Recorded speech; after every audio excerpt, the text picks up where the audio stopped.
Transition by Algernon Blackwood.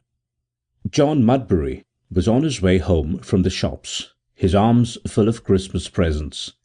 It was after 6 o'clock, and the streets were very crowded. He was an ordinary man, lived in an ordinary suburban flat, with an ordinary wife and ordinary children.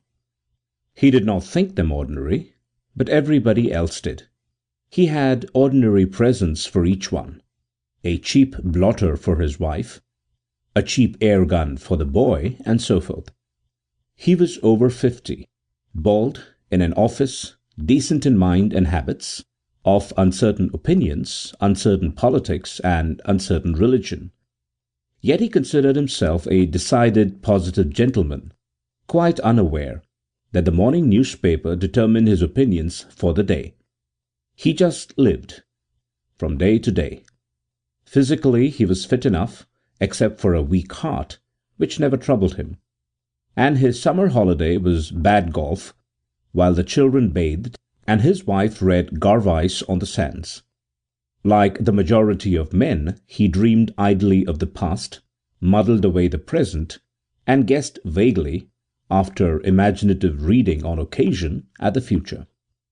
"I'd like to survive all right," he said, "provided it's better than this," surveying his wife and children, and thinking of his daily toil. "Otherwise—" and he shrugged his shoulders, as a brave man should. He went to church regularly, but nothing in church convinced him that he did survive, just as nothing in church enticed him into hoping that he would. On the other hand, nothing in life persuaded him that he didn't, wouldn't, couldn't. "I am an evolutionist," he loved to say to thoughtful cronies, over a glass, having never heard that Darwinism had been questioned. And so he came home gaily, happily, with his bunch of Christmas presents for the wife and little ones, stroking himself upon their keen enjoyment and excitement. The night before he had taken the wife to see magic at a select London theatre where the intellectuals went, and had been extraordinarily stirred. He had gone questioningly, yet expected something out of the common. "It's not musical," he warned her, "nor farce, nor comedy, so to speak." And in answer to her question as to what the critics had said, he had wriggled, sighed, and put his gaudy necktie straight 4 times in quick succession. For no man in the street with any claim to self-respect could be expected to understand what the critics had said, even if he understood the play. And John had answered truthfully, "Oh, they just said things. But the theatre's always full, and that's the only test."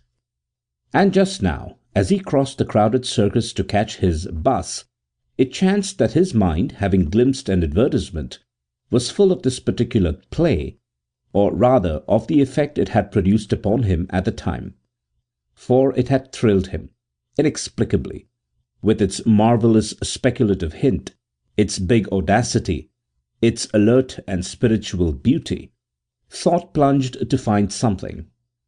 Plunged after this bizarre suggestion of a bigger universe, after this quasi-jocular suggestion that man is not the only, then dashed full tilt against a sentence that memory thrust beneath his nose.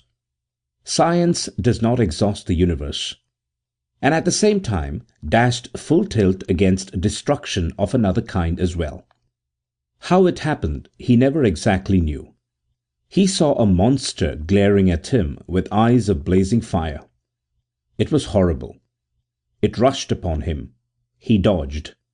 Another monster met him round the corner. Both came at him simultaneously. He dodged again. A leap that might have cleared a hurdle easily, but was too late. Between the pair of them, his heart literally in his gullet, he was mercilessly caught. Bones crunched.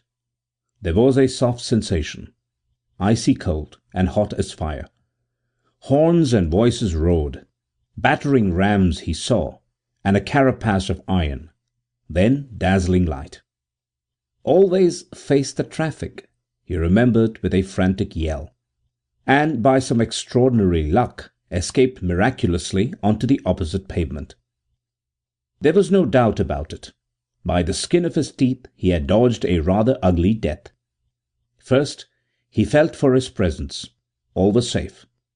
And then, instead of congratulating himself and taking breath, he hurried homewards, on foot, which proved that his mind had lost control a bit, thinking only how disappointed the wife and children would have been if anything had happened. Another thing he realized, oddly enough, was that he no longer really loved his wife, but had only great affection for her.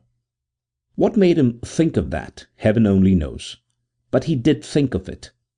He was an honest man without pretense. This came as a discovery somehow. He turned a moment and saw the crowd gathered about the entangled taxicabs, policemen's helmets gleaming in the lights of the shop windows, then hurried on again, his thoughts full of the joy his presence would give, of the scampering children, and of his wife, bless her silly heart, eyeing the mysterious parcels. And though he could never explain how, he presently stood at the door of the jail-like building that contained his flat, having walked the whole 3 miles. His thoughts had been so busy and absorbed that he had hardly noticed the length of a weary trudge. Besides, he reflected, thinking of the narrow escape, I've had a nasty shock. It was a damned near thing, now I come to think of it. He still felt a bit shaky and bewildered, yet at the same time he felt extraordinarily jolly and light-hearted. He counted his Christmas parcels, hugged himself in anticipatory joy, and let himself in swiftly with his latchkey. I'm late, he realized, but when she sees the brown paper parcels, she'll forget to say a word. God bless the old faithful soul. And he softly used the key a second time and entered his flat on tiptoe. In his mind was the master impulse of that afternoon, the pleasure these Christmas presents would give his wife and children. He heard a noise. He hung up hat and coat in the poky vestibule, they never called it hall, and moved softly towards the parlour door, holding the packages behind him. Only of them, he thought, not of himself. Of his family, that is, not of the packages. Pushing the door cunningly ajar, he peeped in shyly. To his amazement, the room was full of people. He withdrew quickly, wondering what it meant. A party? And without his knowing about it? Extraordinary! Keen disappointment came over him. But as he stepped back, the vestibule, he saw, was full of people too. He was uncommonly surprised, yet somehow not surprised at all. People were congratulating him. There was a perfect mob of them. Moreover, he knew them all, vaguely remembered them at least, and they all knew him. Isn't it a game? Laughed someone, patting him on the back.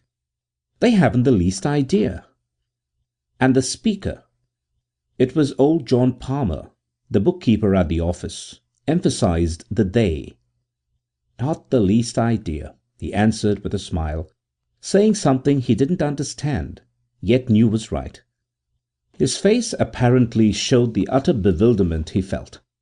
The shock of the collision had been greater than he realized evidently. His mind was wandering. Possibly. Only the odd thing was, he had never felt so clear-headed in his life. 10,000 things grew simple suddenly. But how thickly these people pressed about him, and how familiarly. My parcels, he said, joyously pushing his way across the throng. These are Christmas presents I bought for them. He nodded toward the room. I've saved for weeks, stopped cigars and billiards and several other good things to buy them. Good man, said Palmer with a happy laugh. It's the heart that counts. Mudbury looked at him. Palmer had said an amazing truth. Only people would hardly understand and believe him, would they? Eh? He asked, feeling stuffed and stupid, muddied somewhere between two meanings, one of which was gorgeous and the other stupid beyond belief. If you please, Mr. Mudbury, step inside. They are expecting you, said a kindly pompous voice, and turning sharply he met the gentle foolish eyes of Sir James Epiphany, director of the bank where he worked. The effect of the voice was instantaneous from long habit. "They are." He smiled from his heart and advanced as from the custom of many years. Oh, how happy and gay he felt! His affection for his wife was real. Romance indeed had gone, but he needed her, and she needed him. And the children, Millie, Bill, and Jean, he deeply loved them. Life was worth living indeed. In the room was a crowd, but an astounding silence. John Mudbury looked round him. He advanced towards his wife, who sat in the corner armchair with Millie on her knee. A lot of people talked and moved about. Momentarily the crowd increased. He stood in front of them, in front of Millie and his wife, and he spoke, holding out his packages. "It's Christmas Eve," he whispered shyly, "and I've brought you something. Something for everybody. Look." He held the packages before their eyes. Of course," said a voice behind him. "But you may hold them out like that for a century. They'll never see them." "Of course they won't. But I love to do the old, sweet thing," replied John Mudbury, then wondered with a gasp of stark amazement why he said it. "I think," whispered Millie, staring around her. "Well, what do you think?" her mother asked sharply. "You're always thinking something queer." "I think," the girl continued dreamily, "that Daddy's already here." She paused, then added with a child's impossible conviction, "I'm sure he is. I feel him." There was an extraordinary laugh. Sir James Epiphany laughed. The others, the whole crowd of them, also turned their heads and smiled. But the mother, thrusting the child away from her, rose up suddenly with a violent start. Her face had turned to chalk. She stretched her arms out into the air before her. She gasped and shivered. There was anguish in her eyes. "Look," repeated John, "these are the presents that I brought." But his voice apparently was soundless, and with a spasm of icy pain he remembered that Palmer and Sir James some years ago had died. "It's magic!" he cried. "But I love you, Ginny. I love you, and I have always been true to you, as true as steel. We need each other. Oh, can't you see? We go on together, you and I, forever and ever." "Think," interrupted an exquisitely tender voice. "Don't shout. They can't hear you now." And turning, John Mudbury met the eyes of Everard Minturn, their president of the year before. Minturn had gone down with the Titanic. He dropped his parcels then. His heart gave an enormous leap of joy. He saw her face, the face of his wife, look through him. But the child gazed straight into his eyes. She saw him. The next thing he knew was that he heard something tinkling, far, far away. It sounded miles below him. Inside him he was sounding himself, all utterly bewildering. Like a bell. It was a bell. Millie stooped down and picked the parcels up. Her face shone with happiness and laughter. But a man came in soon after. A man with a ridiculous, solemn face, a pencil and a notebook.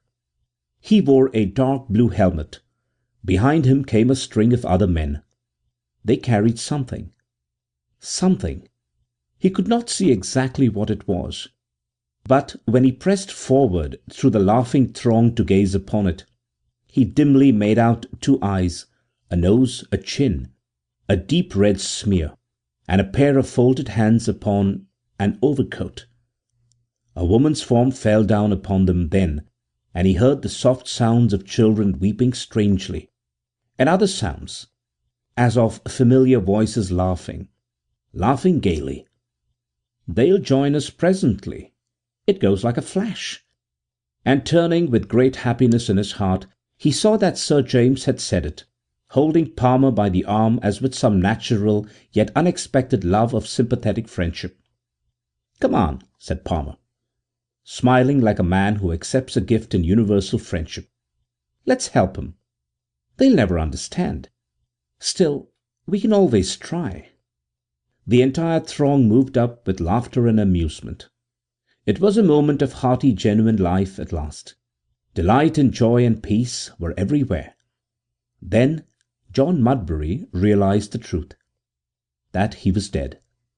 End of The Transition by Algernon Blackwood.